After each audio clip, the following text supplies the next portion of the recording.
He would raise the bridge so boats could come under, and when trains would come across, he would lower the bridge so trains could come across. And I mean, this was his job. He did it for many, many years. In the year of 1937, one day he took Greg to work with him. And while Greg was there at work with him as just an eight-year-old boy, I believe the story is just as an 8-year-old boy, he was telling his son all about that wheelhouse, that house in which that room and all the gears and the levers, and boy, this does this. And Greg had watched Dad raise the bridge and lower the bridge and so on and so forth. And they were sitting there having such an intimate conversation, having such a good time. And all of a sudden, out of nowhere, Mr. Griffin heard a train whistle and realized, it kind of snapped him out of it. And he looked at his watch and realized, oh man, it's 1:07.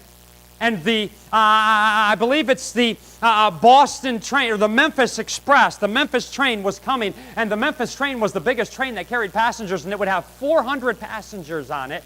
And it snapped him out of it because he said in a few moments it's going to roll across the tracks, and the bridges were up because he had them up, and so he knew he must get them down. And so he looked at Greg and he said, Greg, stay here. I'm going to go and take care of this. And so as he went out, and again, he heard the train whistle, and as he got to the place and got ready to throw the lever, he looked down into the gears that would do all of that, and he saw, true story, that Greg had fallen down onto the gears, and his leg was caught in one of the gears before it had started moving, and he was even beginning to bleed. And now Mr. Griffin looks down and he sees his son down in the gears, and he hears again the train whistle, and he realizes that 400 passengers are going to cross that track, and he's got to get the track down or else that train is going to crash and kill 400 people. He quickly races in his body, they said, to try to figure out whether or not he could get a rope and shimmy down it quick enough and grab his 8-year-old boy and pull him to safety. And again, he hears a train whistle, and he knows the train is coming.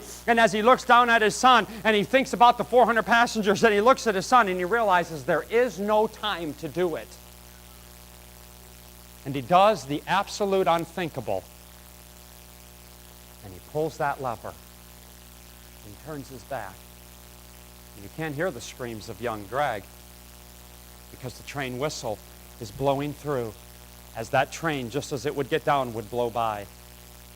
And they say that John Griffin, whose boy has just gone through those wheels and is now dead, watched as that train screamed by. And here's what they said he saw. Businessmen in there reading the newspaper. Mothers sipping tea. And children just playing and having a good time. Not one person looked out the window. Not one person knew what took place. And they said that John stood as the train would scream by and screamed at the windows, doesn't anybody care that my son died so that you could go safely across? Nobody cared.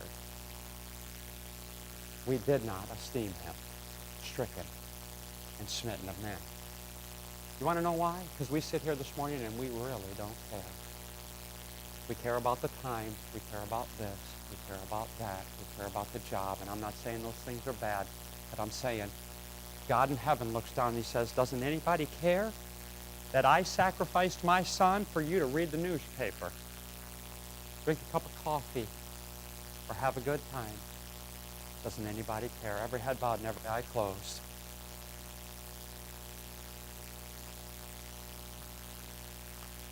If I were to go by your pew this morning